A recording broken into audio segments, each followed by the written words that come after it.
Às vezes nem vale a pena colocar em modo apresentação, porque às vezes pode se perder. Se quiser testar, se funciona. Deu uma congelada aqui, só um minutinho. Vamos ver. Tá.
Professor Tomás e Vícios.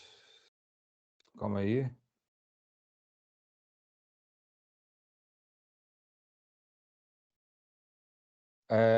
Não sei se congelou, mutou para mim. Professor Tomás e Vícios. Está me ouvindo? Congelou mesmo. Congelou. Tá, o professor Tomás e Vícios está congelado. Deixa eu avisar para ele. Acho que ele vai sair e entrar de novo.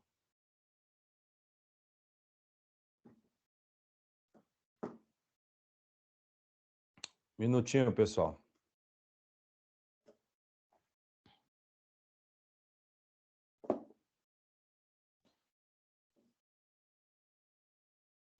E para os alunos aproveitar, eu adiei, está lá no grupo, a entrega das resenhas. Depois vocês veem lá no grupo do WhatsApp. Professor Tomás e Vícios. Acho que já está... Vamos de novo. Saiu, entrou. Quiser fazer mais um teste, ver se agora funciona.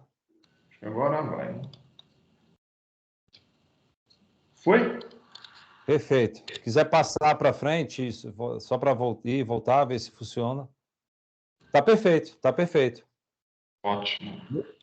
Então, acho que com isso podemos começar. Deixa, em primeiro lugar, agradecer ao professor Tomás e Vícios. Sua generosidade é incrível, porque eu sei que você é uma das pessoas mais sobrecarregadas de trabalho que eu conheço, e essa sobrecarga, eu diria que é uma mistura de dever com prazer, né? Dá para sentir em todas as aulas que você ministra, eu já tive a honra de ser aluno seu, que essa mistura, a seriedade do dever, de uma vocação, está nas tuas exposições, nos teus escritos, no teu trabalho, nas tuas aulas, mas também tem aquele charme do conhecimento que é o prazer em ensinar, o prazer em discutir ideias, a simpatia cativante também com a qual você prende todos os alunos. Então, queria, em primeiro lugar, agradecer a tua disponibilidade de estar aqui com os alunos. Essa turma é a turma, na verdade, do professor Frederico Viegas. A minha turma inicial é a turma só de Direito das Sucessões. Mas como o professor Frederico Viegas teve um acidente e ficou de atestado médico, ele me chamou para poder estar com ele na turma, né? Enquanto ele não está podendo ministrar as aulas, eu tive essa alegria de estar aqui com essa turma de Direito das Coisas. Então, é a turma de Direito das Coisas da UNB. É uma honra estar com a tua presença, porque sei do teu conhecimento vasto em questões, especialmente da história do direito brasileiro, ainda mais quando falamos dos oitocentistas. Tive, até contando aqui para os alunos, a alegria de, quando eu ainda estava nem lembro se era no mestrado ou no doutorado, mas eu fiz matérias como ouvinte lá, em uma das turmas de pós-graduação lá na USP, sob a tua batuta, junto com o professor Inácio e a professora Cristina, né? Então, vai ser bom demais para os alunos ter acesso a um pouco dessas informações nessa palestra. Professor Tomás Evício, aqui na sala também está o professor João Costa Neto, que o senhor já o conheceu na USP, né? Ele fez a Sanfran também, acho que foi um mestrado em Direito Romano, acho que o João fez, mas ele está sem a câmera, né? Então, mas de qualquer forma ele mandou um abraço aí, não sei se ele tiver com áudio, se quiser também saudar, fica à vontade. Mas... Quero sim, seja muito bem. Para nós é uma honra tê-lo aqui conosco, prazer muito grande. Muito obrigado. E professor Tomás Evício, sem mais delongas, lhe passo a palavra, a aula está sendo gravada, né, e vai ser colocada também no YouTube. De uma certa forma, acaba que outros alunos também veem, de outras faculdades, mas o objetivo principal é porque tem alunos que não podem assistir de forma síncrona. Então, foi a via que eu encontrei para que outros alunos, os alunos que não puderam estar presentes agora, retornem, né? Apesar de eles terem vários compromissos, de terem tido aula com a professora Mônica Jardim, temos aí uns 19 alunos, né, agora presencialmente, mas são mais ou menos 60 no total, então todos vão acompanhá-lo. Professor Tomás Evício, a palavra é sua. Muito obrigado. Eu que agradeço, Carlos. No caso, como você é Carlos Eduardo, né, então a gente se trata aqui como um xarás, né, então eu queria agradecer imensamente o convite que você me faz para participar aqui das atividades na Universidade de Brasília. É uma honra imensa poder participar das aulas, porque agora, até por conta do que a pandemia deixou de legado, foi essa possibilidade de poder visitar as instituições com mais facilidade, por conta das tecnologias. E, assim, eu queria realmente dizer que é uma honra enorme participar e poder atender este convite. E quero também dizer para todas e todos que estão acompanhando aqui essa aula, que o professor Carlos Eduardo Elias de Oliveira, embora não fosse aluno regular, como ele mesmo disse, foi ouvinte, ele foi um exemplo. A presença dele ao longo do curso foi tão marcante que até hoje ele é referência para nós. Ou seja, quando nós conversamos, assim, aqueles alunos que deixaram suas marcas, o professor Carlos Eduardo Elias de Oliveira é um deles. Né? E o mais impressionante é que nem aluno regular era, vinha por livre e espontânea vontade, pelo amor ao conhecimento.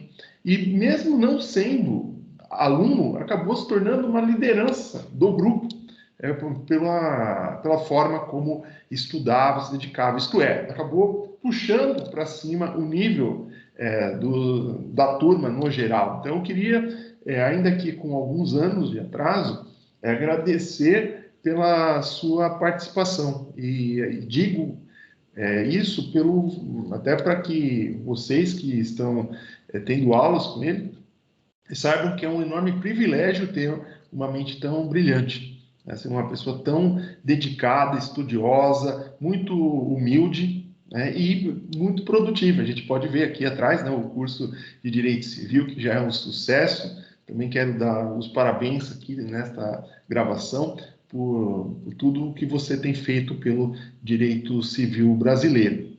E quero também cumprimentar o João Costa, né, que está aqui também. Muito obrigado, né, por assistir a essa aula. Cumprimentar também a todas e a todos que estão presentes ao vivo, assim como vocês que assistirão posteriormente.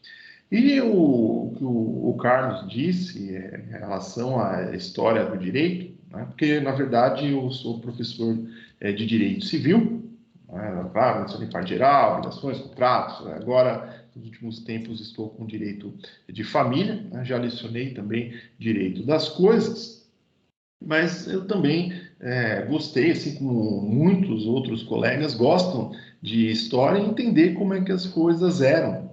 E assim, surgiu a oportunidade, mais ou menos uns 12 anos atrás, de pesquisar como é que era o direito civil brasileiro no século XIX.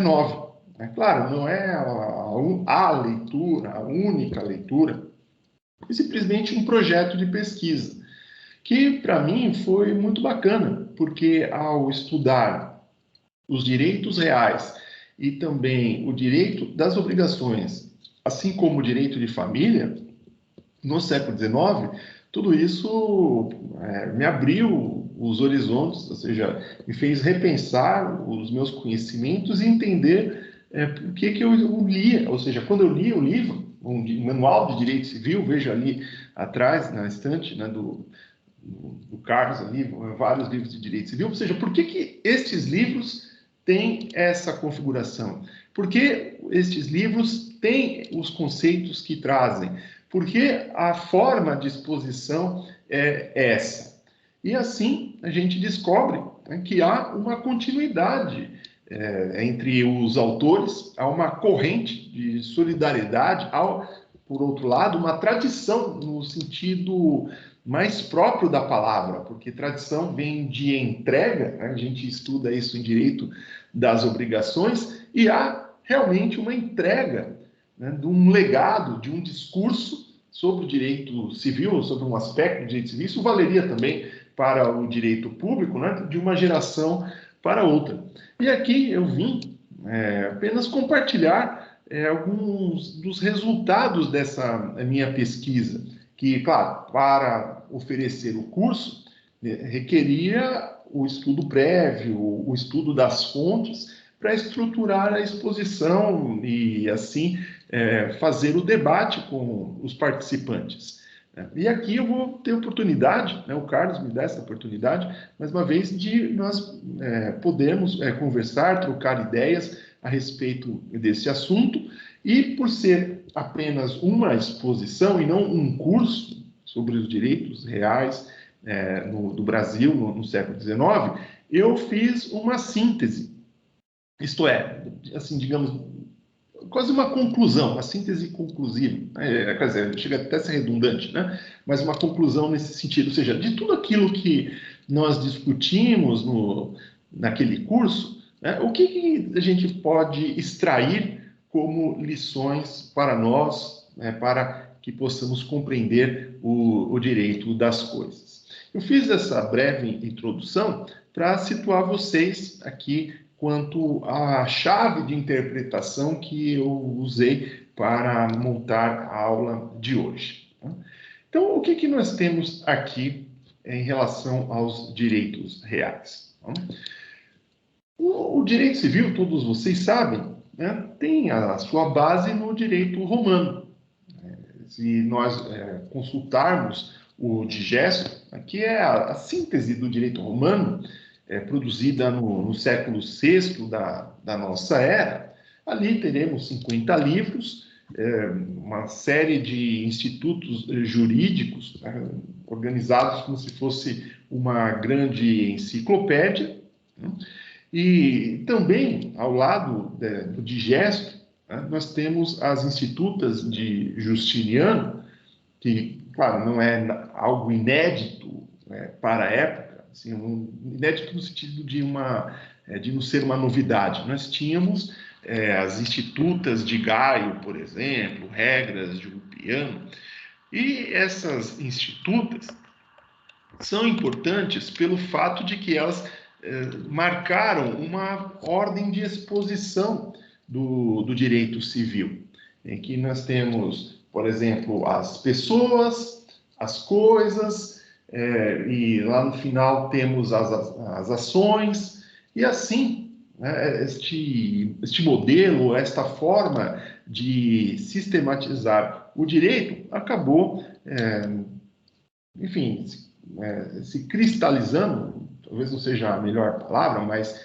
se incorporou, né, em suportes mecânicos, ou seja, em pergaminhos, né, e posteriormente em papéis, né, e assim foi usado, né, por muito tempo para os estudos. E dessa forma, né, os juristas foram se acostumando a pensar o direito civil né, de acordo com aquilo que veio do passado. Digo isso em relação aos séculos.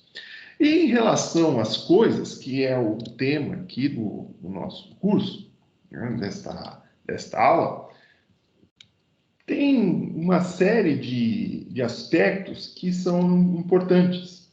Primeiro, as coisas que tinham valor, né, vamos colocar valor econômico, outras que não tinham valor, algumas que tinham um aspecto especial, outras que não tinham este aspecto. Por exemplo, me refiro às coisas sagradas, às obras de arte, enquanto outros objetos, como uma ânfora, sei lá, uma sandália, não tinham essa mesma importância.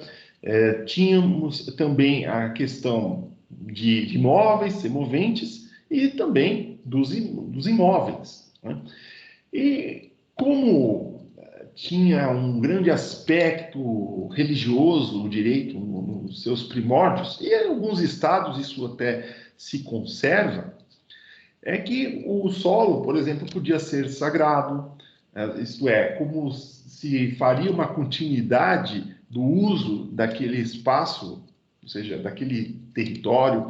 Também, quem é que podia usar ou não, quem teria acesso ou não para plantar, quem seria considerado o dono, né, de determinadas extensões territoriais. E estes modelos, que de certa forma chegam até os dias atuais em alguns países, esses modelos implicavam a sobreposição de pretensões a determinada coisa. Então, por exemplo, o rei era dono, né, de tudo, aí o príncipe tinha também a sua pretensão, aquele que estava lá usando o terreno, estava plantando, vivia ali, também tinha a sua pretensão, e assim se desenvolveram institutos como a posse, a prescrição aquisitiva, e assim por diante. Mas, sem ser nessas situações de conflito, essas estruturas em que os direitos se sobrepunham, aparece, por exemplo, no direito inglês, e também vai aparecer aqui na nossa realidade. Vocês já ouviram falar das capitanias hereditárias, em que o donatário tinha que conceder sesmarias. Eu me lembro, né, quando estava na escola, né, hoje é ensino fundamental, na minha época era primário, né, se colocava para nós que a importância das capitanias hereditárias, tinha que ter sesmarias, enfim, falar aquilo para crianças de 7, 8, 9 anos, e eu fiquei com isso na cabeça, né, desde então, né, lembrando, né, tentando entender o que seriam essas tais sesmarias, né, e todas essas questões fundiárias que estão presentes indiretamente, ou em alguns casos até mesmo diretamente, dependendo da região, até os nossos dias. E assim, né, por conta dessas sobreposições, né, que eu coloquei aqui para vocês, nós tínhamos, por exemplo, uma distinção que também está presente nos nossos dias, mas talvez não se perceba com tanta clareza, porque foi extinta a possibilidade de criação de novas situações como essas, mas temos, por outro lado, algumas pretensões desse sentido. Eu estou falando pretensões não no sentido de direito das obrigações, eu só estou colocando no sentido de ter esta vontade de ter a coisa, né? Essa distinção entre domínio direto e domínio útil, por exemplo, em matéria de enfiteuse, em matéria de terrenos de marinha, bens da União, né? Havia também essas tensões entre os bens da igreja com os bens que faziam parte do reino, aí no caso me refiro a propriedades aludiais, em que elas não podiam ser tributadas. Tem todos esses contextos, né, do feudalismo que a gente também estuda, até mesmo no ensino fundamental, que tinha que pagar aqueles tributos para usar a terra e assim por diante, né? Que, como eu coloquei também para vocês, as sesmarias, as herdades, que são essas propriedades rurais. Né? E no nosso caso aqui, nós temos como referência as ordenações. Claro, nós temos 3 ordenações na nossa história. A primeira delas corresponde às ordenações afonsinas, do século XV, que é uma compilação de leis do Reino de Portugal. Posteriormente, no século XVI, nós tivemos as ordenações manuelinas, em 1521, já na forma, como se fosse de um código, né? Uso esse termo código só para facilitar a compreensão, que não é código no sentido que nós usamos para se referir ao Código Civil, Código Penal, por exemplo, né? Mas é um texto que já tem uma estrutura interna, não é apenas uma enciclopédia ou como se fosse um vade-mecum, né? As ordenações afonsinas estão mais próximas de um vade-mecum, ou seja, todas aquelas leis especiais, do que do Código Civil. Né? Então, as ordenações manuelinas, digamos que marca esse momento de ruptura, ou seja, de termos um vade-mecum, né? Ou seja, de leis, e passamos a ter um texto único. Né? E depois, as ordenações manuelinas foram substituídas pelas ordenações filipinas, que tiveram vigência em Portugal por 200 e tantos anos, e no Brasil tiveram vigência formal, assim, ainda que em pequena quantidade, até 1976. O ministro Moreira Alves, que foi professor aí na Universidade de Brasília, que dizia isso, porque em alguns casos relacionados a direito registral, ele, enquanto julgador, enquanto juiz, aplicava as ordenações filipinas, porque o Código Civil de 1916 não fez uma revogação expressa, igual quando se fez o Código de 2002, colocou, fica revogado o Código Civil 16, isto é, fica revogada a Lei 3.071. Já o Código de 16, à época, fez uso daquela expressão que era muito comum, revogam-se as disposições em contrário. Isto é, deixava para o intérprete dizer o que é que estava revogado ou não. E ele, claro, enquanto operador do direito, entendia que alguns artigos das ordenações filipinas continuavam vigentes no nosso país. E aí só pela Lei de Registros Públicos, que é de 73, mas cuja vigência só se deu em 1976, isto é, tivemos uma vacatio legis de 3 anos, então até coisa de 45 anos atrás, nós tínhamos em nosso país a vigência de uma lei que foi feita em 1603. Então, olha que coisa interessante. Mas, digamos que a maior parte das ordenações filipinas deixou de ter vigência no nosso país em 1º de janeiro de 1917. Isto é, deixou de ter uma vigência formal, porque a vigência material, assim, digamos, ela deixou de existir por volta de meados do século XIX, né? Uma vigência material. Por quê? Porque simplesmente, como eu vou falar para vocês, houve uma sistematização do texto. Isto é um novo texto baseado no antigo texto. Então, nesse sentido, nós podemos, por um lado, entender que houve uma revogação ou que é apenas a continuidade sob outra forma.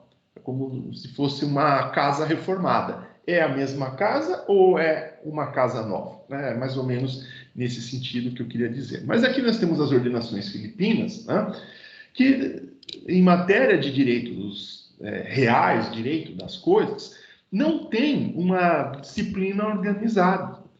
Para dizer bem a verdade, não se fala muito de direito das coisas. O que nós vamos encontrar, porque as ordenações são divididas em 5 livros, o primeiro trata da organização do Estado português. O livro 2 corresponde a relações entre o Estado e a Igreja, né, as prerrogativas, os privilégios que a Igreja tinha. O livro 3 trata do processo civil.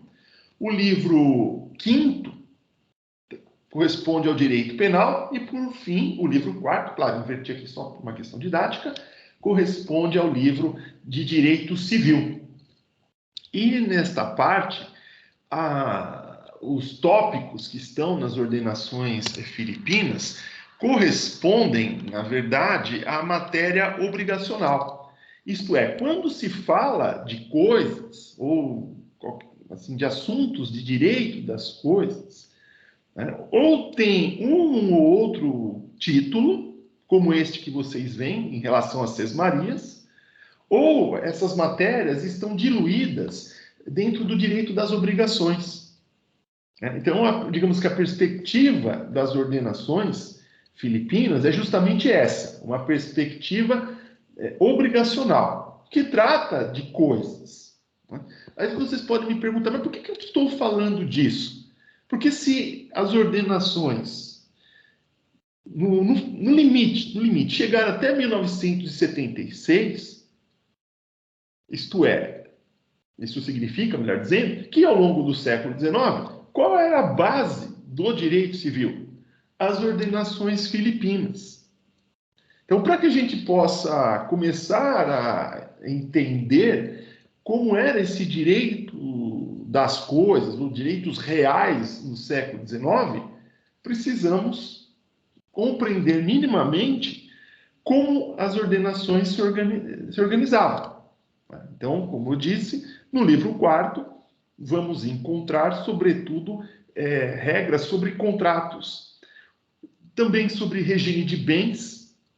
Isso é bastante interessante, né, porque vai falar ali, por exemplo, do que hoje a gente entende por regime da comunhão parcial de bens. Então, veja que, digamos assim, não há uma preocupação, né? Acho que é o direito romano, nesse ponto, até mais organizado, apenas ali no digesto, né? Aqui ficou meio... Eu queria falar que é bagunçado, né? Mas é frustrante, né? Acho que eu esperava mais organização em comparação com o livro 1º, com o livro 3º e com o livro 5º. Né? Então, aqui vocês veem, né, por exemplo, as sesmarias, né, que são lá, olha como são definidas, como dadas de terras, casais ou pardieiros, que já foram ou são de alguns senhorios e que em outro tempo foram lavradas e aproveitadas e agora não são. Isto significa, né, continuando aqui, né, eu peguei um trecho aqui das ordenações filipinas, né, é que, assim, em matéria de coisas, o que assim, está organizadinho é o que vocês veem aqui na tela. A sesmaria, no fundo, corresponde a quê? Ao que nós entendemos hoje como propriedade, como a propriedade imóvel. Isto é, pode ser do rural, né, urbana. Né? Então, não estou falando que é a mesma coisa. Né? Estou falando que quando se pensava numa propriedade rural, ou numa propriedade de uma construção, o mais próximo que nós tínhamos, né, nas ordenações era este conceito de sesmarias. Tá?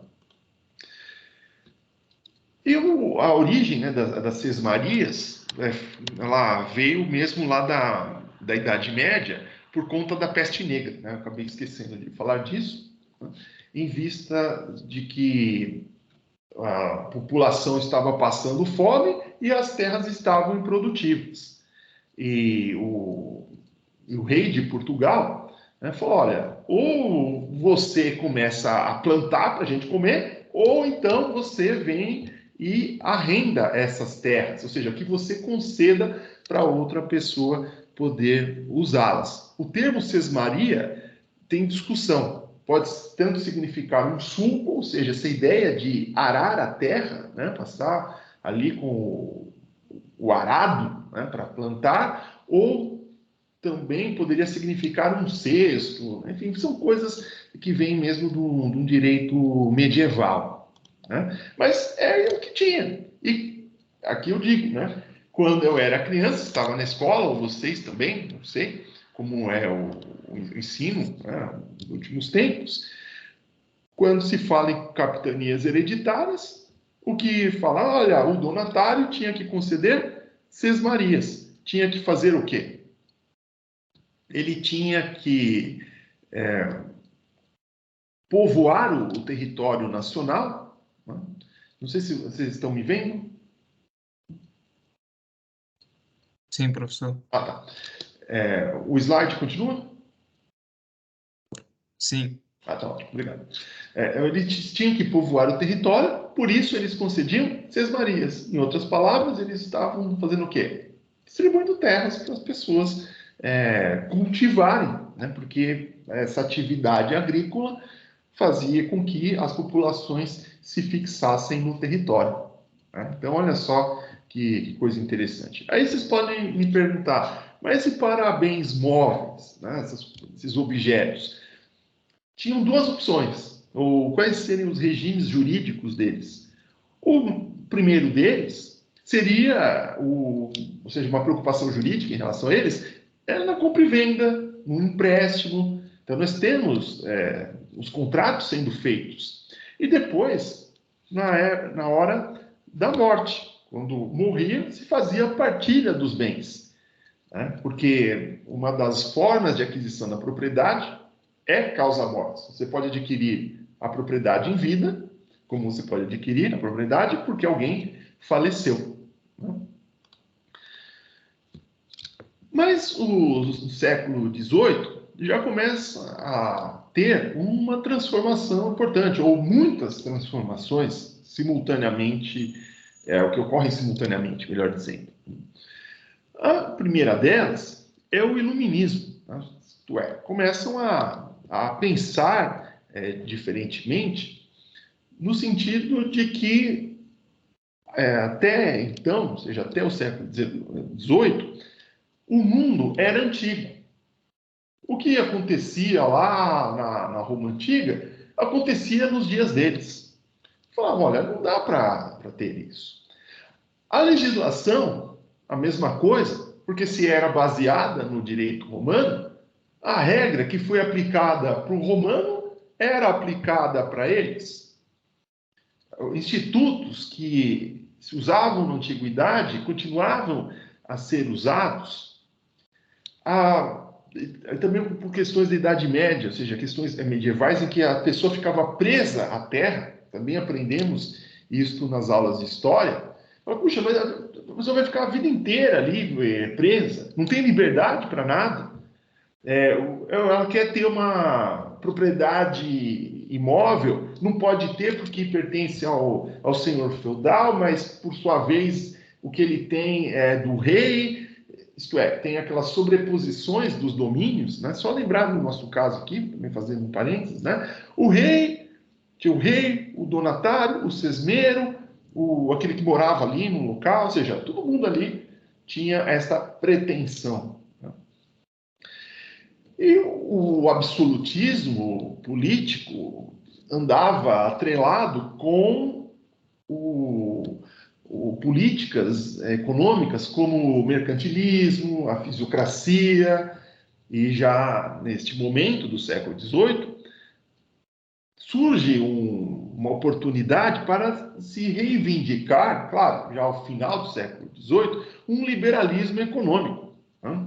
Vocês já ouviram aquela frase em francês, né? Laissez-faire, laissez-passer. Isto é, deixa a gente passar, deixa a gente fazer, deixa a gente trabalhar sem controle do Estado. Né? Por isso que era absolutismo.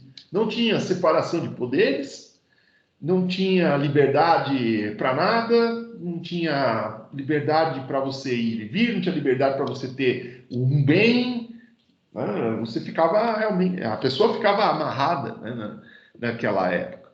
E assim, as revoluções político-econômicas começaram a acontecer.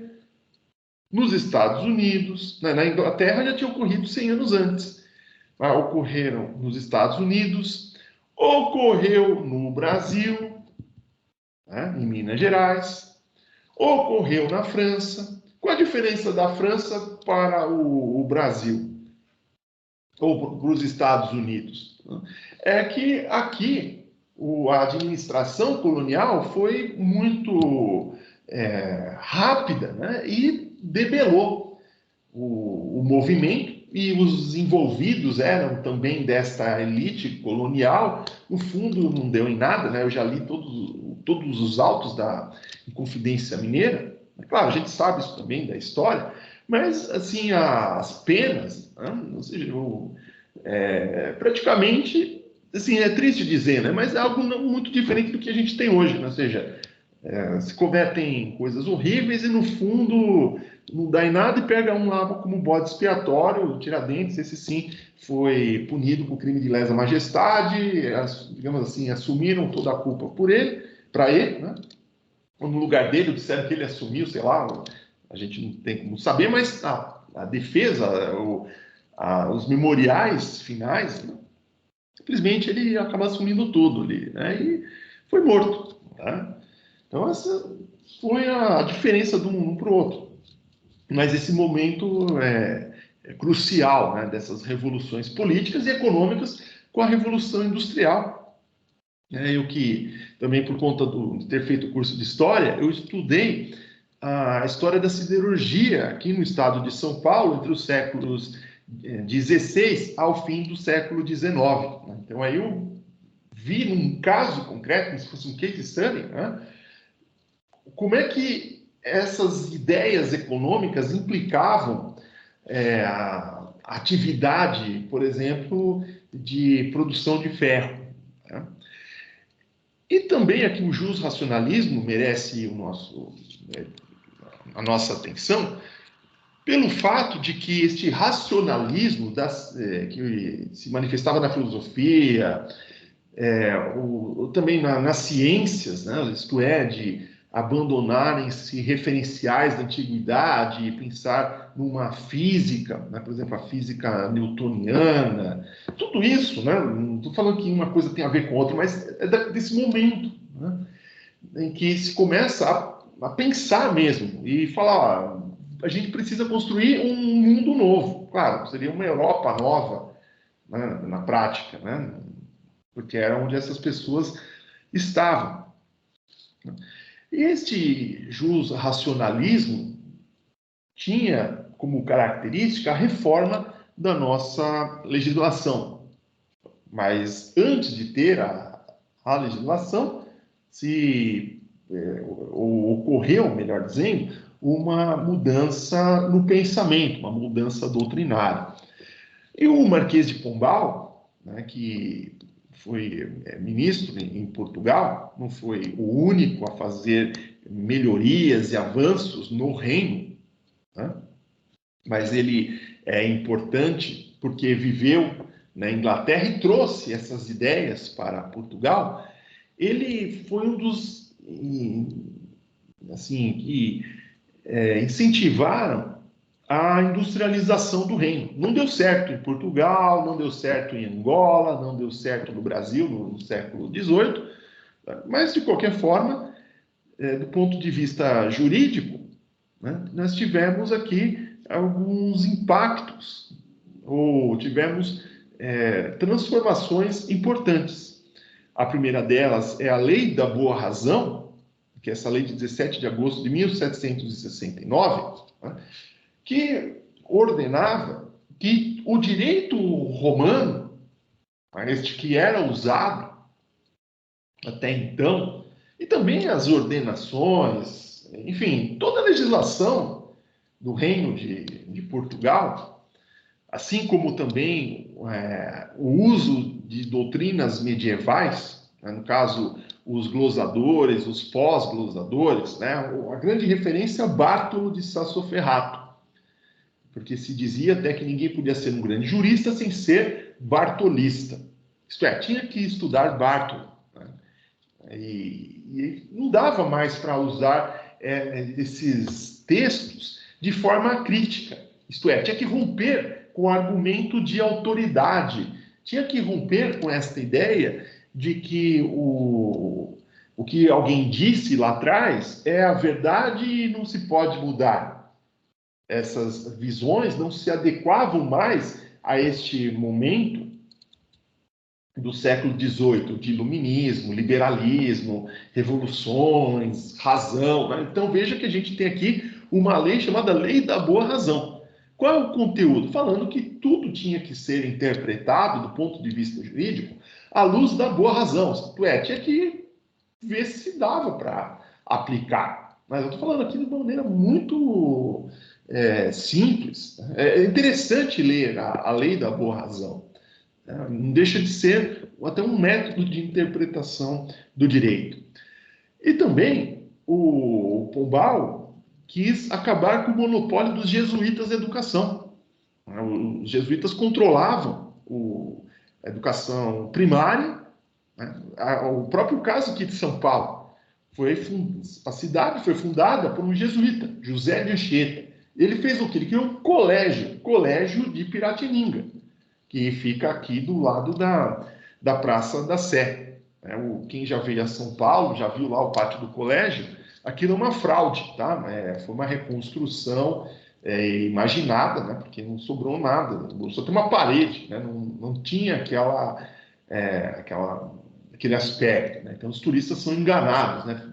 Eu também até eu sabia a verdade, né? Que ele foi reconstruído na década de 1970. Então vai lá, tira foto, né? Imaginando que está diante de um prédio de 300, 400 anos, e não, é um prédio de 50 anos. Né? É uma fraude histórica. Mas tudo bem, foi ali, ele fez um colégio. E assim, e educando os curumins, educando os indígenas, as missões jesuíticas. Né? E em Portugal, para que se pudesse ter acesso à Universidade de Coimbra, tinha que estudar no Colégio das Artes de Lisboa. Isto é, tinha que fazer como se fosse um ensino médio com os jesuítas. Desta forma, a gente pode chegar a uma conclusão muito rapidamente, né, de que a mentalidade da universidade, não só no curso de Direito, mas nos demais cursos, era uma mentalidade religiosa. Né? E o que o Pombal fez, vocês já ouviram falar disso? Ele expulsou os jesuítas do Reino de Portugal. Eles foram embora de Portugal e tiveram que ir embora do Brasil. Deixaram um monte de escravos aqui, deixaram propriedades também. E com a expulsão dos jesuítas, o Pombal reformou os estatutos, exigindo o quê? Que a universidade fosse modernizada, que ela fosse adequada ao pensamento do século XVIII. E, por isso, como antes se usavam aqueles livros da Idade Média, do Bartolo, por exemplo, agora ele ordenou que os professores escrevessem novos compêndios, isto é, fizessem novos livros. E aí temos, por exemplo, Melo Freire, Lobão, Correia Té, desculpa, não, é o mesmo, né? O Melo Freire e o Lobão. Né? Então, assim, neste momento do século XVIII, né, a gente começa a ter uma produção acadêmica que vai impactar na visão do direito civil no século XIX. Tá? Então, eu tenho aqui um trecho, né, da Lei da Boa Razão. Eu pensei que eu tivesse deixado de fora, né, mas ainda bem que eu coloquei aqui. Então, está falando aqui, ó, que sendo certo e hoje de nenhum douto ignorado, que a Curcio Bartolo, cujas autoridades mandou seguir a mesma ordenação, aqui no título, tal, foram destituídos não só da instrução da história romântica, a qual não podiam bem entender os textos que fizeram os assuntos de seus vastos escritos, não só seu conhecimento de filologia, boa latinidade, ou seja, eles estudavam lá o direito romano na Idade Média, né? E aí está falando o quê, né? Que tinha que acabar com essa tradição, né? Isto é aqui, ó, amando que as glosas e opiniões desses juristas não possam mais ser alegadas em juízo, nem seguidas na prática dos julgadores, né? Então, que tinha que usar o quê? As boas razões e não mais a autoridade deles. Ou seja, em vez segundo o barco, segundo o recurso, não, segundo a tua cabeça, né? Essa que é a ideia da boa razão, né?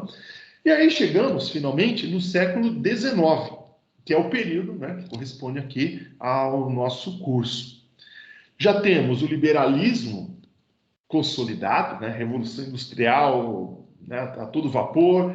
Começamos a ter até uma industrialização no Brasil, né, que foi o tema da minha dissertação de mestrado, sobre a fábrica de ferro de Ipanema, que foi fundada em 1810, aqui em Sorocaba, mas também teve outras iniciativas em Minas Gerais, né, e outros estabelecimentos criados também com a vinda da família real.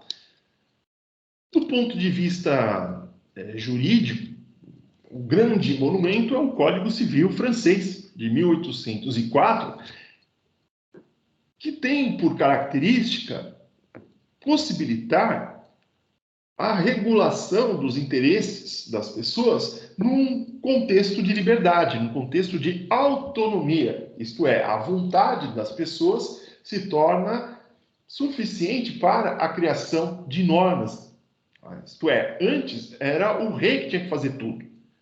Agora não, as partes, as pessoas criam suas próprias normas. Antes os contratos eram menos usados, agora os contratos são usados a torto e a direito. Literalmente, a torto e a direito. Vamos ter a propriedade, este direito de usar, fruir e dispor, que essa definição veio da definição de usufruto, né, que era usar e fruir. Aí depois colocou o dispor no sentido de abusar, ou seja, se discutiu durante algum tempo se era possível destruir a coisa, se fazia sentido ou não você usar de modo a inutilizá-la. Ah, mas se eu sou dono, eu posso fazer o que eu quero. Não, mas será que você pode fazer o que quer? Ou também, se você quer fazer este uso tão egoísta, então deixe para outro.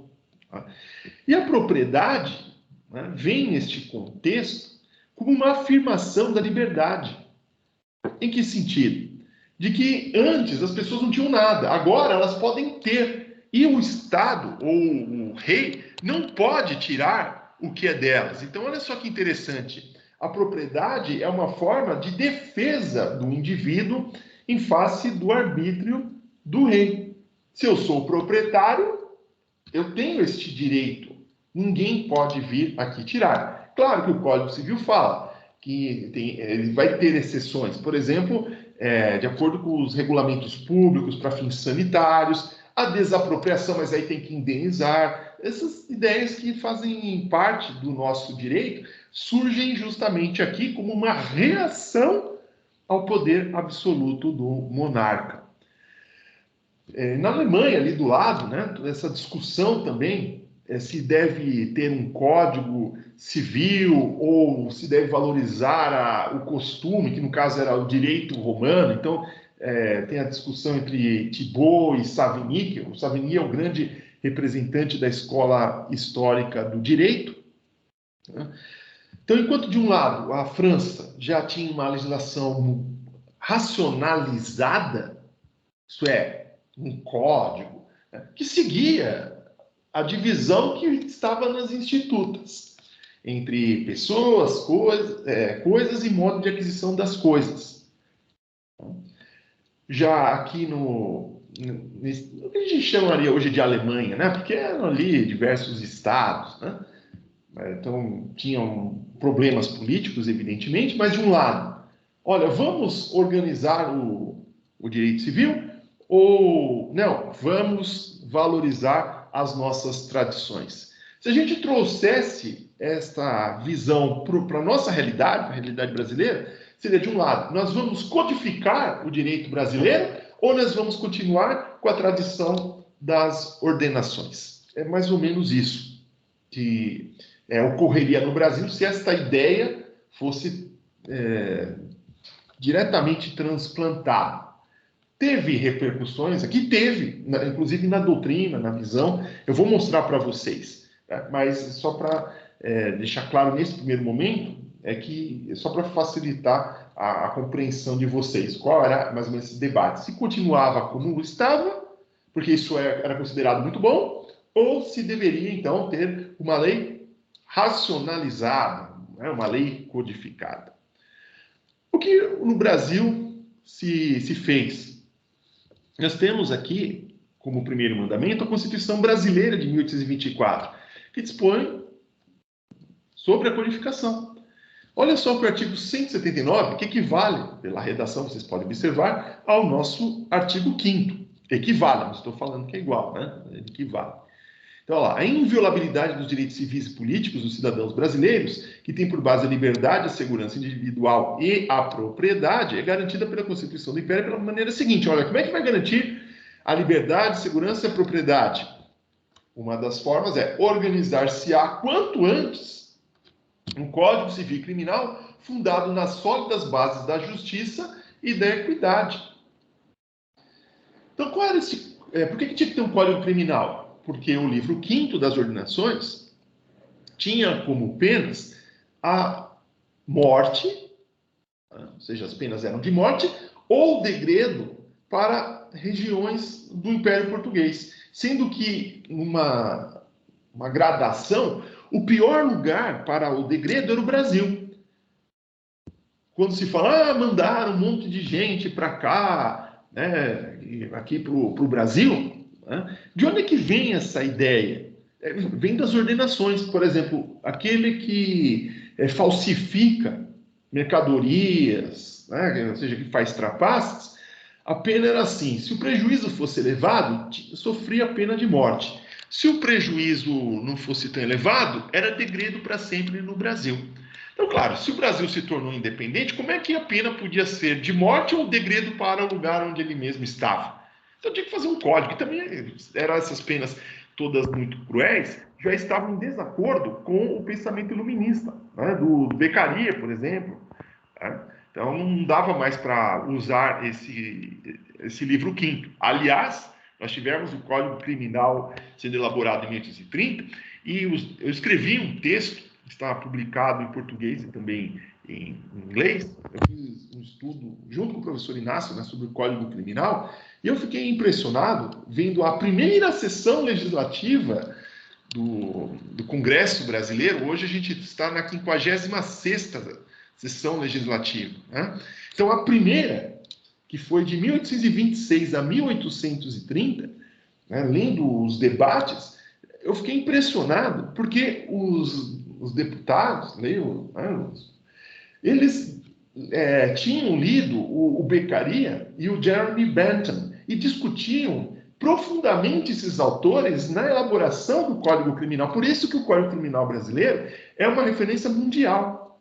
Foi por isso que o texto foi publicado em inglês, porque veio de um convite da Espanha para estudar códigos criminais, porque o Código Criminal do Império, curiosamente, ele foi feito, claro, foi desenvolvido aqui no Brasil, mas ele foi copiado na Espanha, e da Espanha ele foi transplantado para os nossos vizinhos. Olha que coisa bizarra, né?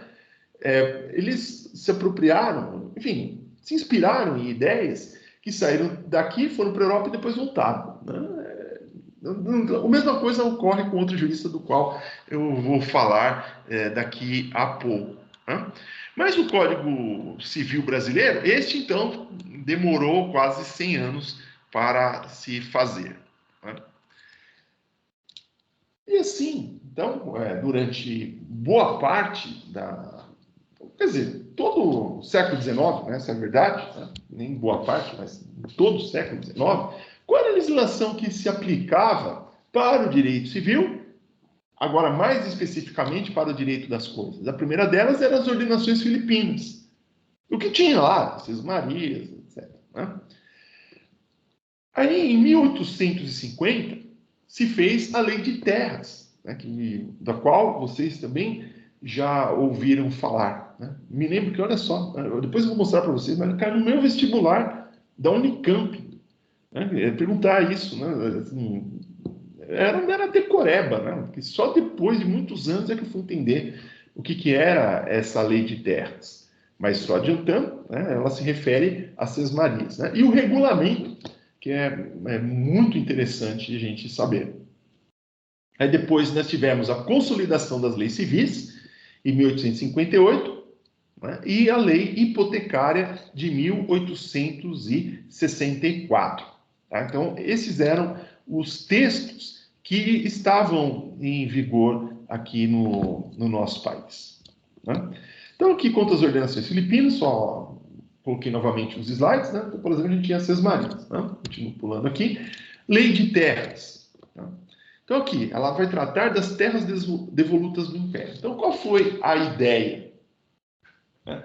É que, quando se consideram as capitanias hereditárias, o que tinha o donatário que fazer? Conceder sesmarias. Então, lembra, ó, o rei era o dono de tudo, ele concedia frações das possessões na América, nem eram possessões, mas enfim, pretensões, melhor dizendo, né, porque tinha que ocupar, né? Então, concedia aos donatários. Né? O donatário, quando veio aqui, no caso, a grande referência é o Martim Afonso de Souza, porque acabou colonizando aqui São Paulo, né, e também a região ali de Pernambuco. Esses donatários concediam as sesmarias. O sesmeiro recebia e loteava ali entre parentes, enfim, amigos, né, faziam as vilas, né, que eram pequenos povoados, roçados, né, para cultivo, só para fixar a população. Então, assim, eu quero plantar, top, você é uma sesmaria. Vem outra, top para você. Então, tinha um monte de sesmarias sendo concedidas. Né? E quando chega no século XIX, ou seja, já temos o Império consolidado, o Segundo Império, bom, agora a gente precisa organizar tudo isso aqui. A gente precisa organizar o território. Porque já tinha uma pressão enorme para a abolição da escravatura. Né? Também o pensamento da época de substituição da mão de obra africana, dos escravizados africanos, por imigrações europeias, italianos e alemães. Enfim, era uma ideia que eles tinham, né?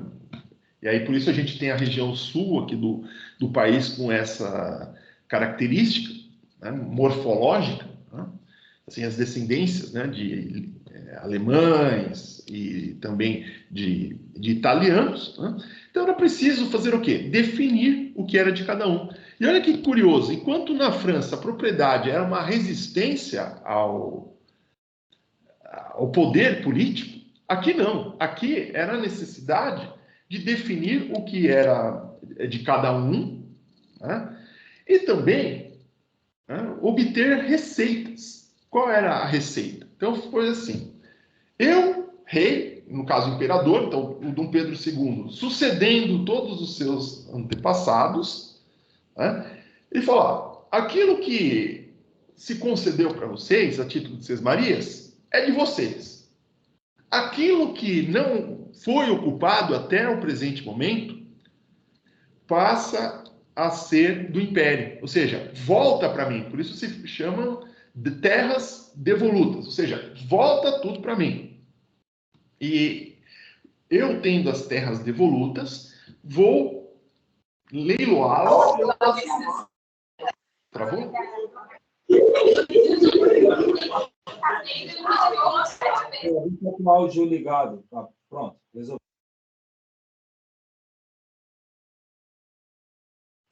Pode continuar, professor Eduardo. Foi só uma intercorrência. Tudo bem, né? Então, aquilo que não tinha sido ocupado com aquelas sesmarias reguladas pelas ordenações, né, volta para o Império. E aí essas terras seriam vendidas em asta pública e com o dinheiro delas seria financiada a imigração para o Brasil. Tá? Então, essa era a ideia aqui das leis de terras. Então, a gente pode ver aqui, ó, dispõe sobre as terras devolutas no Império e acerca das quais são possuídas por título de sesmaria, sem preenchimento das condições legais. E qual era a condição legal? Fixação de povoados, plantio, porque a sesmaria, como lá na Idade Média, ela era concedida e tinha que plantar para gerar comida na época da peste negra, que não era para resolver o problema de carestia, mas era só para ocupar o espaço, né? Bem como um simples título de posse mansa e pacífica, né? E aí faziam as demarcações, olha lá, e fica autorizado o quê? O governo a fazer a colonização estrangeira, né? Então era para estabelecer a colonização aqui no país. Aí olha lá, ficam proibidas as aquisições de terras devolutas por outro título que não seja o de compra. E depois vocês podem ler a lei de terras, né, que é bem interessante, mas já tendo essa ideia do que se passava, né, fica mais fácil, né? Então, quando se proíbe a concessão de sesmarias, quem tinha sesmaria se torna proprietário. Olha aqui o pulo do gato, Carlos. Né? A gente não tinha propriedade. Eu não sou o proprietário. Ele tinha sesmaria. A partir de então, ele se torna proprietário. Eu já me perguntei, mas quando se fala na Constituição fala em propriedade, no fundo se vai falar da propriedade imóvel, não da propriedade fundiária. Tá? Então aquilo se torna propriedade e aí ele tem que registrar. Vai registrar onde? Como a igreja estava junto com o império, né? Ou seja, a igreja estava no Brasil subordinada ao império, os padres eram funcionários públicos. E eles foram encarregados de fazer o registro de terras. As pessoas simplesmente compareciam às freguesias e declaravam, olha, esta braça de terra aqui, tal, né, é minha. Né, pertence a mim. E aí anotava o quê? No registro do vigário, ou registro paroquial, que deu origem ao quê? A esses primeiros livros dos registros imobiliários. Né? E havia falsificações. Por isso, se fala em golpe do vigário, ou conto do vigário. Porque até hoje a gente passa ou sofre com problemas de falsificações feitas no século XIX. Disputas territoriais ou disputas fundiárias aqui no nosso país, não são todas, evidentemente, né? Mas algumas delas, né, têm origem em falsificações feitas no século XIX, esses contos do vigário. Então, olha só que o impacto disso, quase 200 anos depois. Né?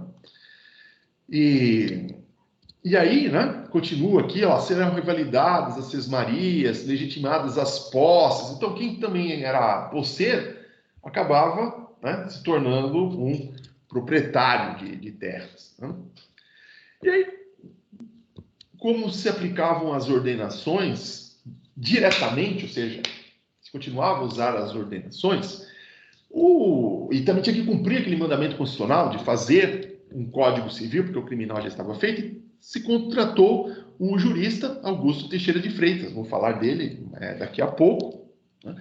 E ele fez a consolidação das leis civis, isto é, ele se deu o trabalho de ver o que estava valendo ou não, ou vigente ou não no país. Então, ele pegou as ordenações e dissecou, viu outras leis, alvarás, regulamentos, resoluções, etc. Né? E, a partir deste material, elaborou um código. Vamos falar, ele fez um código civil.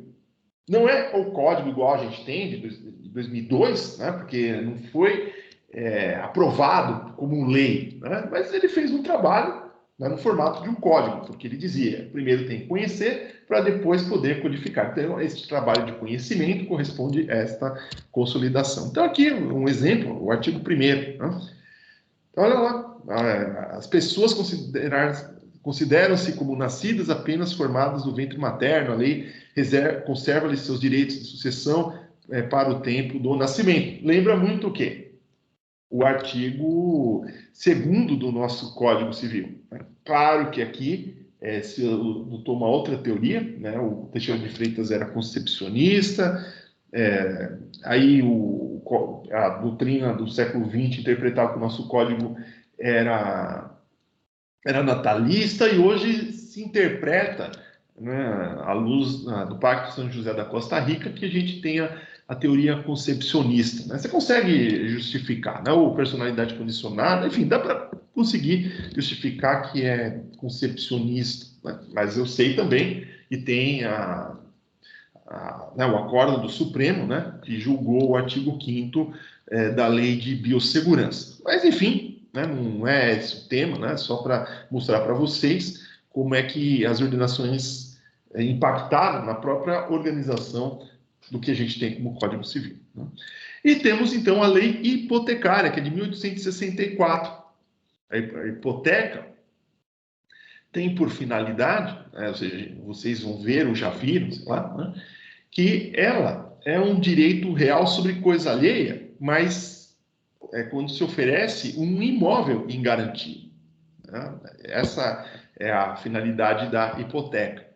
E como é que você vai oferecer um imóvel em garantia? Como é que você vai registrar? Ou como é que você vai dizer que aquilo é seu? Então, por isso, se teve que fazer uma lei hipotecária, cuja importância,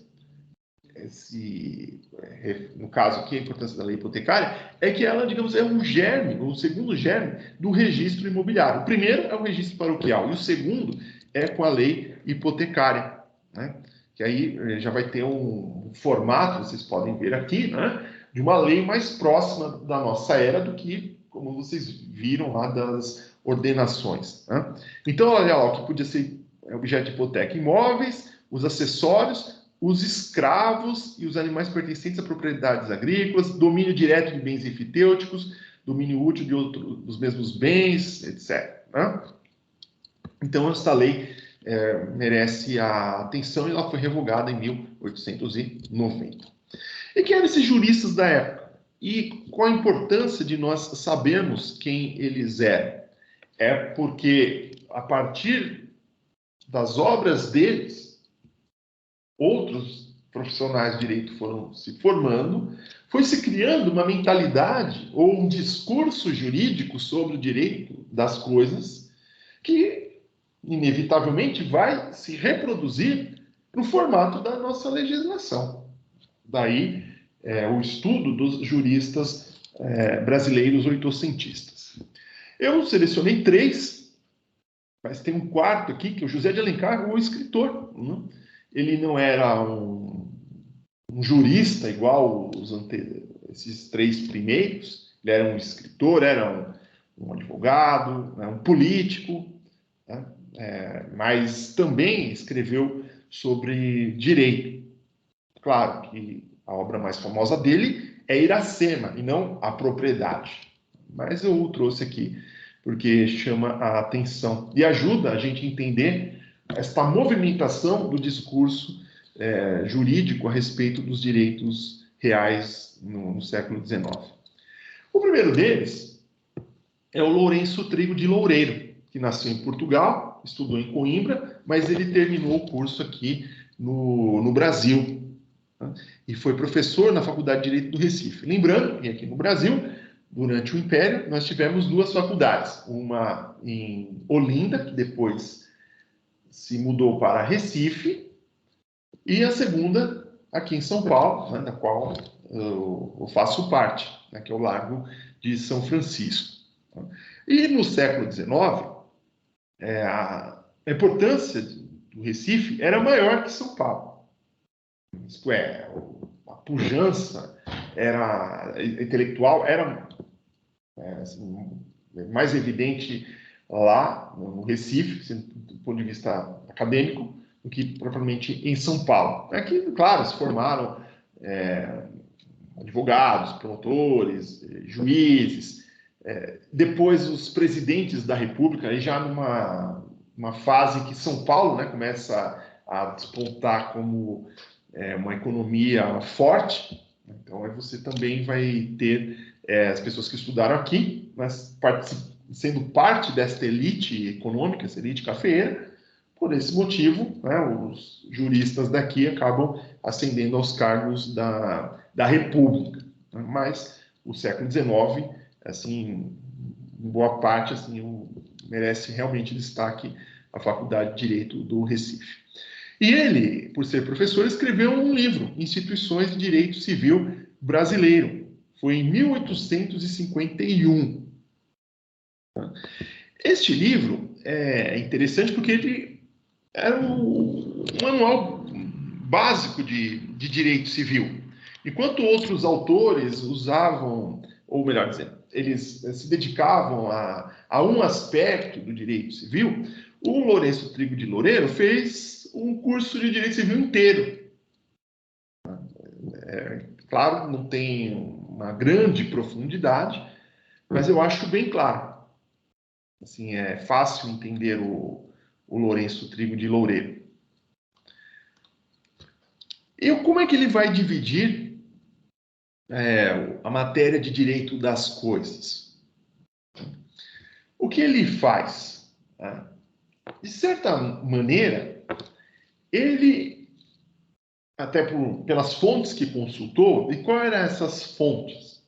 Eram aqueles juristas que eram professores lá em Portugal e escreveram aqueles compêndios, aqueles manuais. Claro, ele começou a estudar lá, terminou aqui, mas até ter uma doutrina brasileira levou tempo.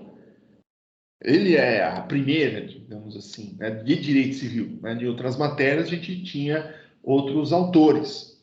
Mas aqui em direito civil, né, o Lourenço Trigo de Loureiro, fica evidente que a sua mente é forjada neste contexto do século XVIII, né, deste jus-racionalismo, né, que se interpretou o direito civil à luz da boa razão. Né? Mas veja, interpretar o direito civil significa ler o direito romano, mas interpretado, ou seja, já dentro do contexto em que ele se encontrava.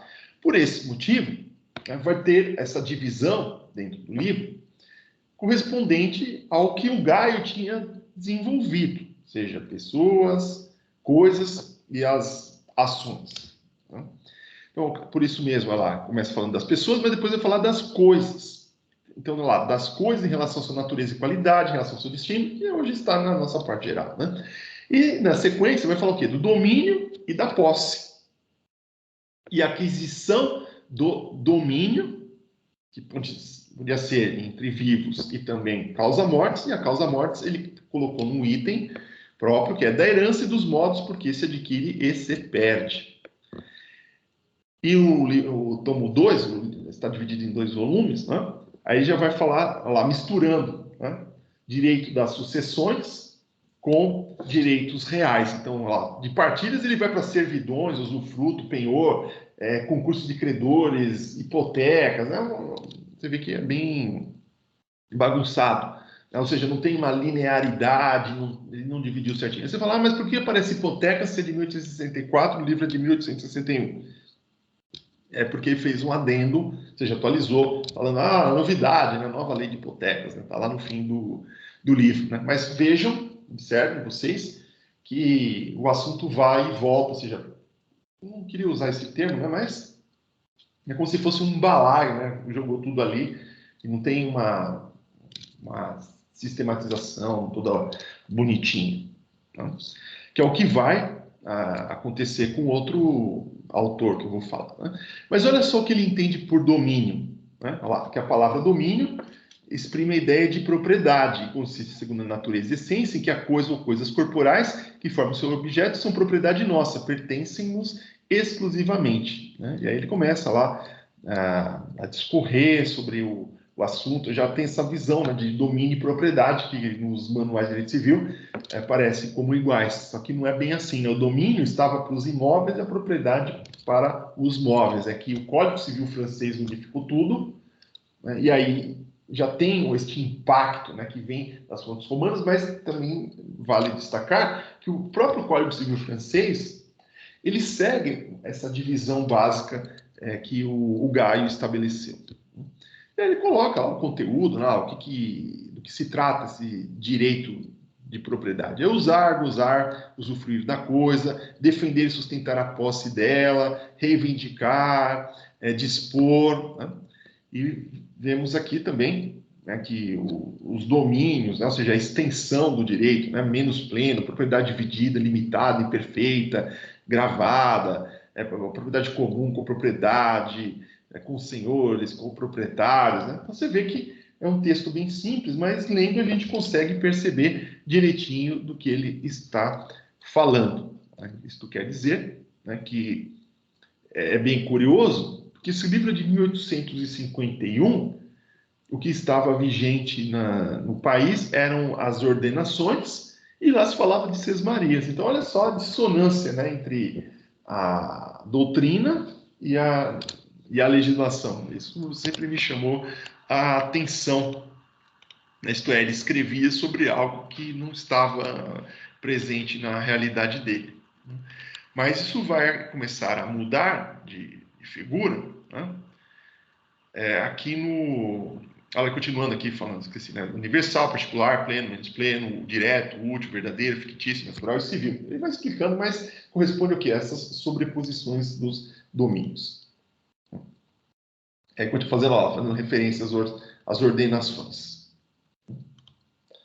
Continuando aqui. Eu também, importante aqui, o Lobão, né, que era um jurista do século XVIII, né?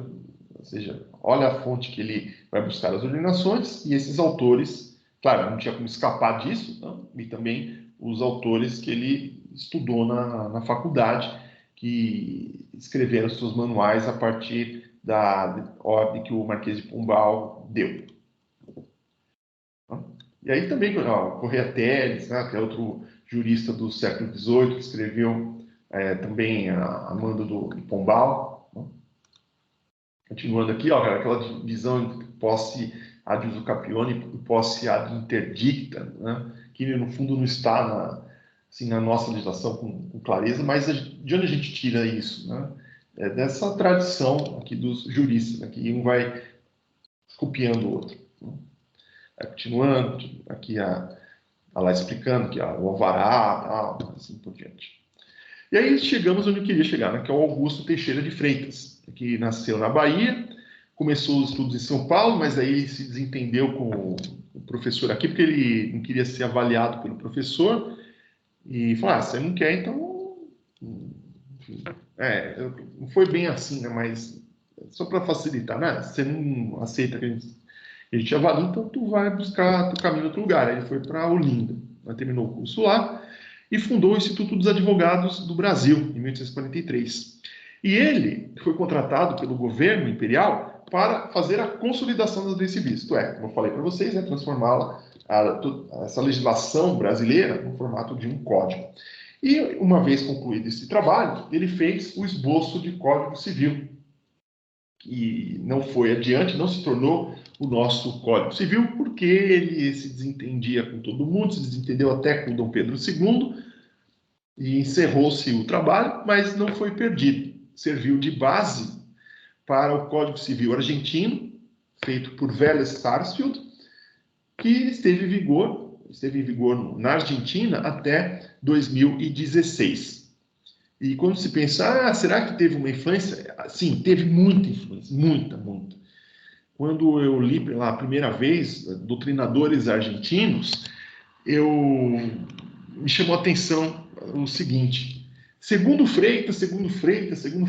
Convenhamos, Freitas não é um sobrenome da Argentina, né? Não é? Então, quem era esse tal de Freitas? Era Augusto Teixeira de Freitas. Isto é, os grandes juristas argentinos, civilistas argentinos, eles faziam referência o tempo todo ao nosso Teixeira de Freitas, para interpretar o código. Fiz alguns textos, alguns trabalhos, alguns estão inéditos ainda, por essas coletâneas, né, das quais participa. E uma delas eu fiz sobre a responsabilidade civil em Augusto Teixeira de Freitas. Fiquei impressionadíssimo, né, o quanto ele influenciou a nossa responsabilidade civil, ou seja, essas regras que estão no código até hoje, foi ele que fez. Né? E assim, né, vendo este impacto aqui na nossa legislação, e lá então nem se fala, e aí eu comparei com o Código Argentino, a influência é maior do que teve aqui. Né? Se aqui teve, lá foi mais contundente. Então ele, ao preparar a consolidação, escreveu um texto, uma introdução, que é um mini-livro, praticamente. Né? Ele vai colocar a opinião dele. E como a doutrina, ou a tradição, impunha a doutrina, melhor dizendo, aquela divisão entre pessoas, coisas e modo de aquisição das coisas, Ele falou, isso aí não dá mais, né? Isto é, ele começou a pensar.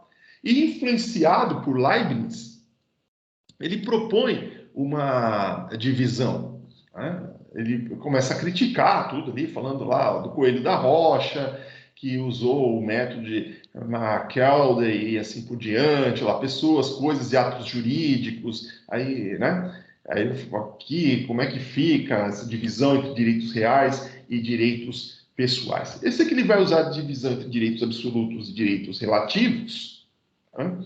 Mas de qualquer forma, né?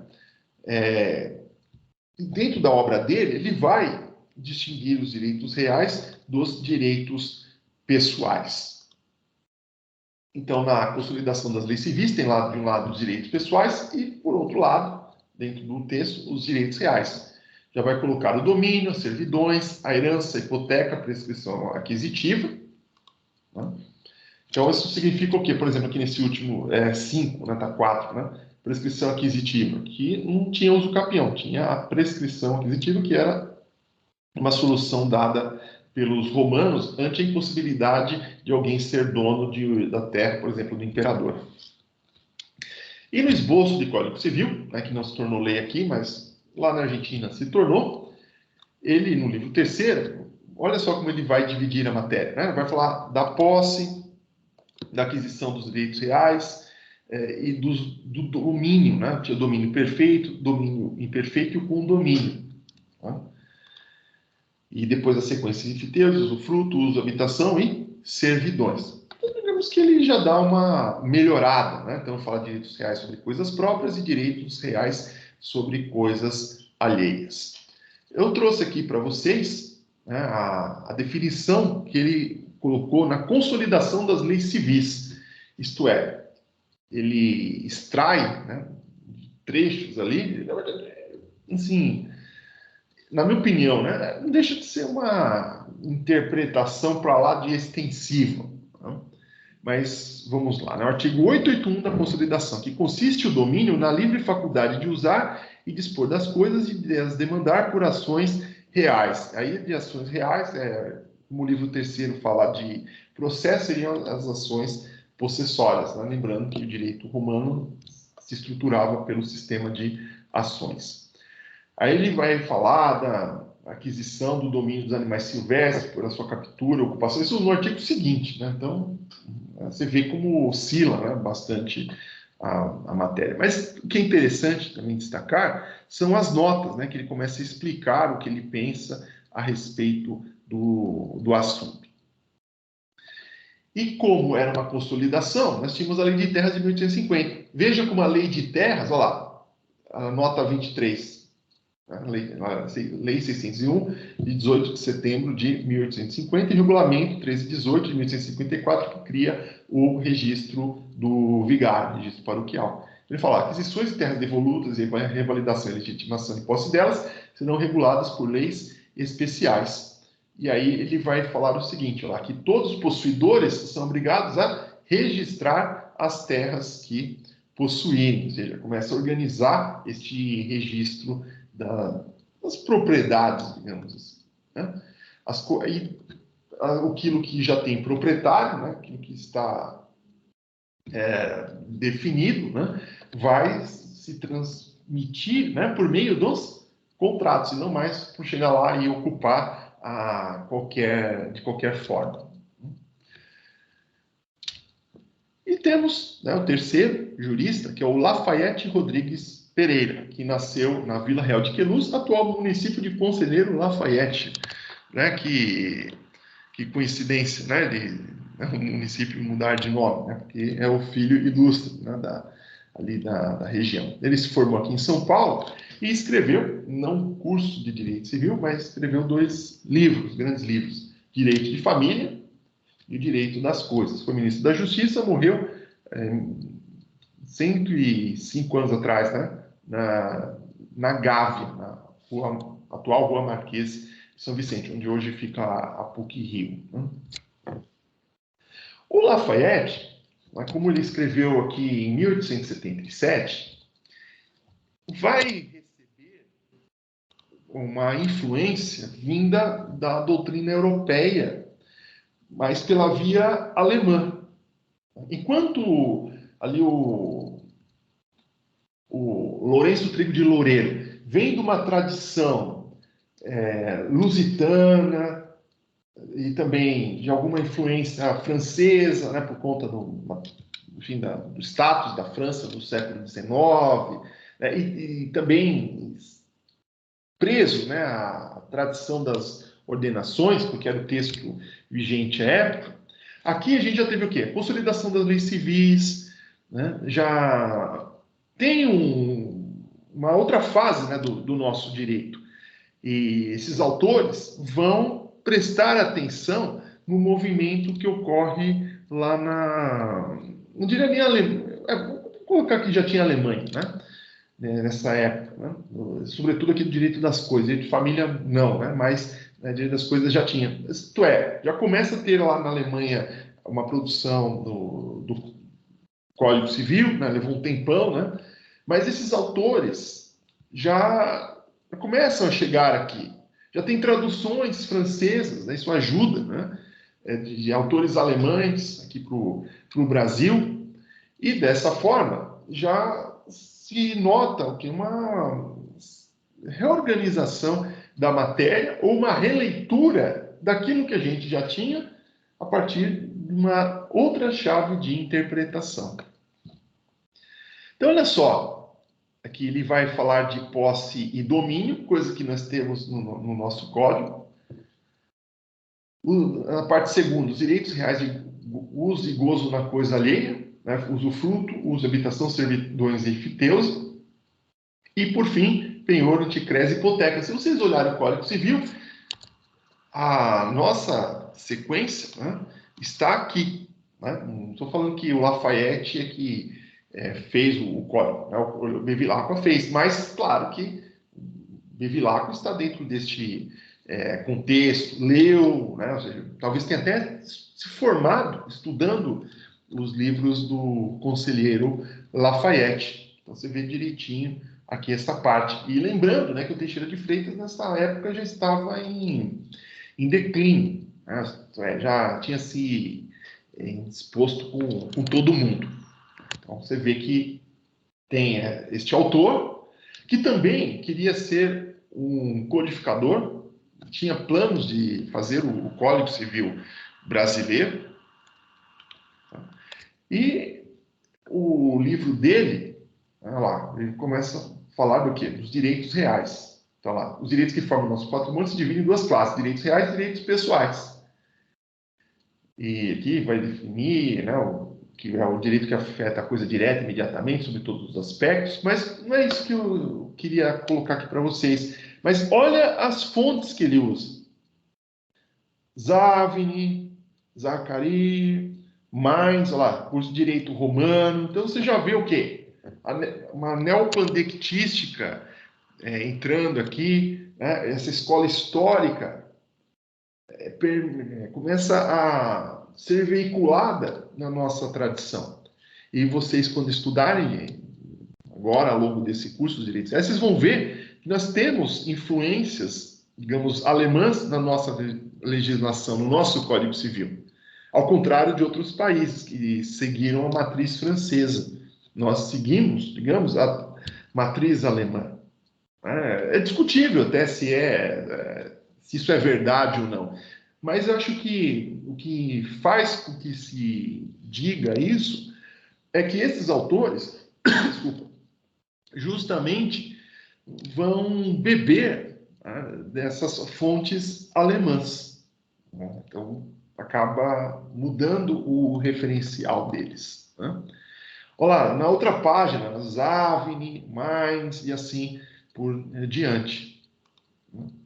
Noção de domínio, né?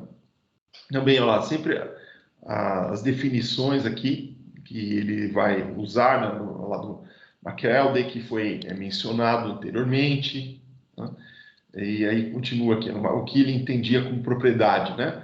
Não tão, compreendendo tão somente o direito que tem por objeto direto ou imediato as coisas corpóreas.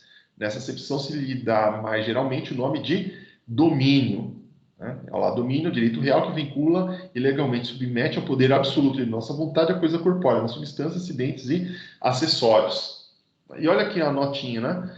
A propriedade literária e artística e de invenções descobertas, né? Que ali também a gente tem que lembrar, né, que começa a ter desenvolvimento da imprensa, né? Ou seja, você tem uma difusão maior do conhecimento, as discussões dos direitos autorais, que vão aparecer já no mais ênfase no século XIX, né? E no sentido objetivo, propriedade significa não direito, mas a coisa que é objeto do direito. Assim se diz propriedades urbanas, propriedades rurais, como de fato a gente faz até os dias atuais. Ele coloca numa outra página, né, o que é o conteúdo desse direito. Está muito próximo do que nós definimos na doutrina como propriedade. E, por fim, o José de Alencar, né, que nasceu em 1827, estudou aqui em São Paulo, mas terminou em Olinda, faleceu em 1877, mas tem uma obra póstuma, isto é, que não foi publicada em vida, que é A Propriedade. E é definida, não como falar, não devia se chamar propriedade, mas devia se chamar direitos reais, porque ele vai falar de todos. Só que é muito curioso, né? Porque o referencial dele não vai ser a França, a Alemanha, mas vai ser o marxismo. Ele não vai mencionar marxismo não, o socialismo, né?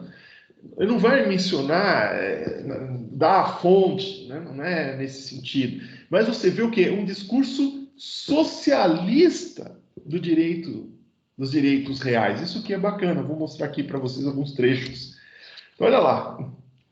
Aqui, em medida, as origens da Constituição Civil que a sabedoria romana implantou no mundo, através de tantos séculos e tantas civilizações, pela única força do seu gênio possante, há de necessariamente observar o princípio dominante que preside essa gestação da lei civil.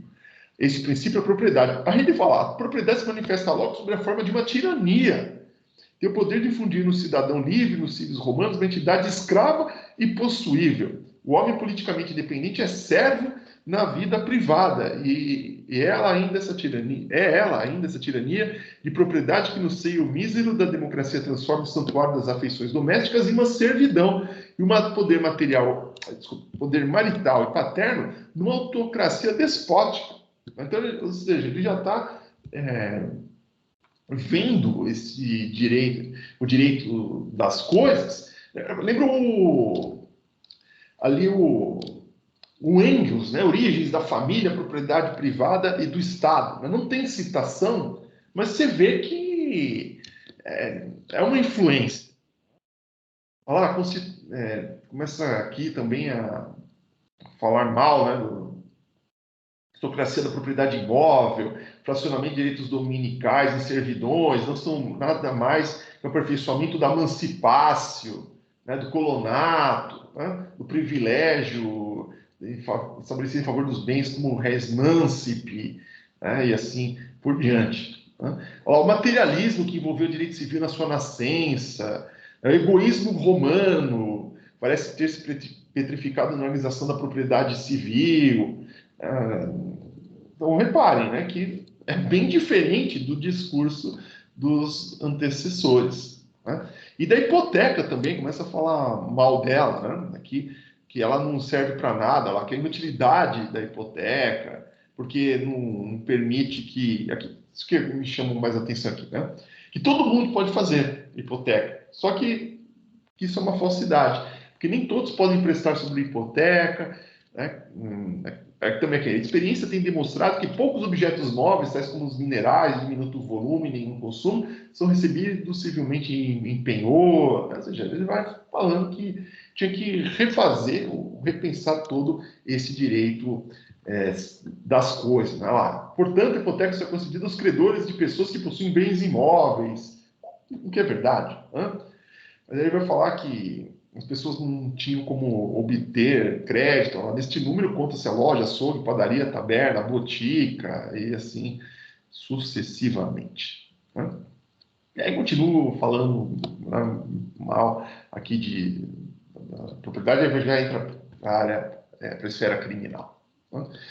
E assim, eu coloco como bibliografia, porque eu coloquei aqui o meu livro, A Proteção do Patrimônio Cultural Brasileiro pelo Direito Civil. é porque para escrever sobre patrimônio cultural, eu estudei o tombamento, mas na perspectiva do direito civil, eu tinha que entender a propriedade e a função social da propriedade e juntar esses dois conceitos, e assim eu fui pesquisar o desenvolvimento do conceito de domínio, e passa aqui pela nossa realidade, porque eu escrevi sobre a proteção do patrimônio cultural brasileiro. Este livro está na biblioteca aí da UNB, então quem tiver interesse pode fazer. E como vocês vão estudar direitos reais, tem o princípio da boa-fé no direito civil, tem um capítulo que trata da boa-fé subjetiva em matéria possessória, aquisição a non domino, herdeiro aparente, etc. Ou seja, são assuntos correlatos, ou seja, aí já de direito civil contemporâneo. E sobre o texto do José de Alencar, tem essa dissertação do Vitor Barbuí, que é bacana, pelo menos ele faz a contextualização do pensamento deste autor, do José de Alencar, ou seja, como é que ele pensou diversos institutos de direito civil. Então, era isso, Carlos, que eu tinha aqui para dizer sobre os direitos reais no século XIX, né? Lembrando, né, que a minha ideia foi justamente essa, de fazer apenas uma apresentação. Não é um curso de pós-graduação, não falei de cada um dos temas, eu só quis mostrar para vocês, ou chamar a atenção de vocês para este tema, né, porque ajuda a interpretar com mais qualidade o direito contemporâneo. Muito obrigado. Professor Eduardo, calma aí que minha câmera está dando um erro. Vocês estão me ouvindo, né? Eu não sei por que travou. Deixa eu só ver aqui. Um minutinho. Minha câmera travou, não sei por qual motivo. Um minutinho. Deixa eu ver se agora funciona. Um minutinho. Não sei o que aconteceu. Eu vou então no áudio para não atrapalhar. Algum problema aqui na minha câmera. Mas, professor Eduardo Tomás Revis, meu xará, amigo, irmão, agradeço demais pela exposição. Uma coisa que lhe caracteriza é que você consegue ser profundo, fala coisas que são decorrência de leitura de muitos e muitos livros, de um conhecimento que não é tão fácil de ser acessado, mas eu acho muito interessante que lá pelas tantas, você sempre joga uma explicação mais informal, que torna fácil o que é complexo.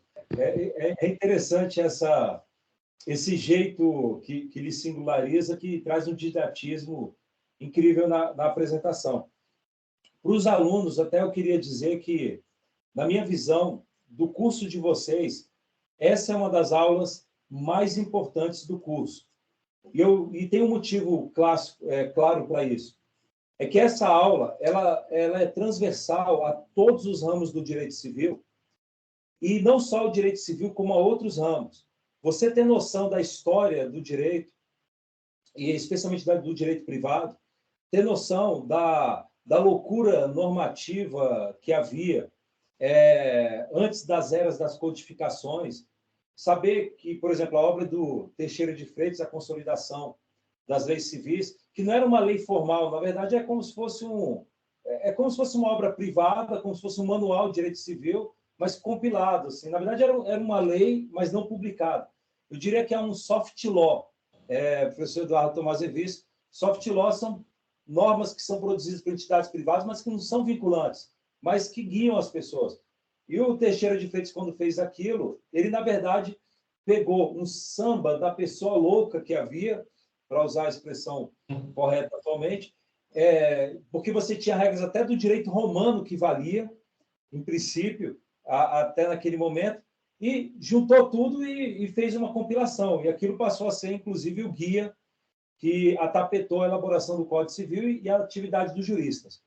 Eu até ousaria dizer, professor Eduardo Tomás Revis, que alguns artigos da consolidação das leis civis foram criações do Teixeira de Freitas, porque, primeiro, que ninguém poderia contestar, porque dificilmente teria conhecimento daquele carnaval normativo que havia. E, segundo, que era necessário preencher lacunas, racionalizar, e o Teixeira de Freitas, portanto, teve um caráter criativo também na sua obra. Mas, para os alunos, eu considero importantíssimo essa noção. Essa é uma das aulas mais importantes do curso de Direito, eu ousaria dizer, porque ela realmente vai abrir a visão de vocês para muita coisa. Eu confesso, professor Eduardo, que na graduação não cheguei a ter muita noção desse contexto histórico todo. A UNB tem uma abordagem própria, uma abordagem muito importante também, mas na parte privada, a UNB também tem uma força muito grande, mas, por exemplo, direito romano, a gente teve direito romano público, com o professor Poletti. Não foi o privado. Então, quando eu fiz, na época de mestrado e doutorado, a matéria lá como ouvinte, por exemplo, aquilo foi um dos momentos altos que me descortinou efetivamente as raízes do nosso direito. Isso abriu a mente para criar teses e tudo. O objetivo aqui para os alunos é que vocês estejam preparados para criar teses, mudar leis, e para isso você tem que saber os fundamentos e saber o histórico, até para não ficar repetindo fatos que já ocorreram na história, né? Mas, professor Eduardo Tomás Revis, basicamente é isso. Eu queria só perguntar para os alunos se alguém tem alguma dúvida, se quiser só abrir o áudio e falar. Alguém gostaria? Não sei se... O Hernanes abriu o áudio, não. Bem, os alunos mantiveram-se aí. Alguns que saíram foi por conta do outro compromisso que teve. Mas sinta isso como um privilégio, professor Eduardo, porque foram 2 horas e poucas com a professora Mônica Jardim. E esses colegas alunos também que se mantiveram aqui na aula síncrona já completaram aí 4 horas. Foi uma maratona do Netflix de aula de história aprofundada do direito privado. Eu só tenho agradecimentos. Você sabe que você é um amigo e irmão que realmente me inspira, e fico feliz que os nossos queridos alunos também tiveram a oportunidade de ter contato contigo. Então, agradeço, lhe dou a palavra para as últimas considerações, e com isso podemos encerrar. Mais uma vez, muito obrigado, Carlos, pela oportunidade. E, claro, eu estava vendo o slide, não tinha noção aqui da dinâmica da aula, mas muito obrigado a todas e todos que ficaram aqui acompanhando ao vivo. É uma honra mesmo ter tido este privilégio. Estou à disposição, vocês podem indiretamente consultar as obras, né? Tem tanto o princípio da boa-fé no direito civil quanto a produção do patrimônio cultural aí na biblioteca de vocês, mas também tem as redes sociais, né? Também estou à disposição, o e-mail, né?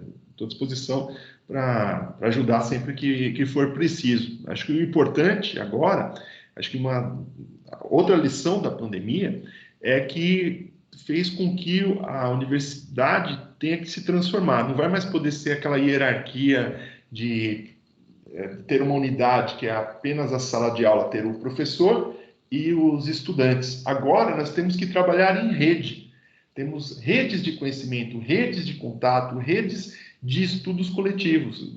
Então, embora eu esteja aqui em São Paulo, se esteja em Brasília, nem sei se às vezes estão em Brasília, podem estar até em qualquer lugar do Brasil ou do mundo, mas o importante é a gente estudar todos juntos, porque um aprende com o outro. Cada vez que eu tenho contato com alguém, sempre aprendo, né? Espero ter contribuído aí com vocês, mas o mais importante é que espero, né, que tenha sido o primeiro de tantos outros contatos. E estou aqui à disposição, e a USP também está à disposição de vocês, está de portas abertas. Muito obrigado pela atenção, tanto de vocês que estiveram aqui ao vivo, quanto os que vão assistir posteriormente pelo YouTube. Muito obrigado mesmo.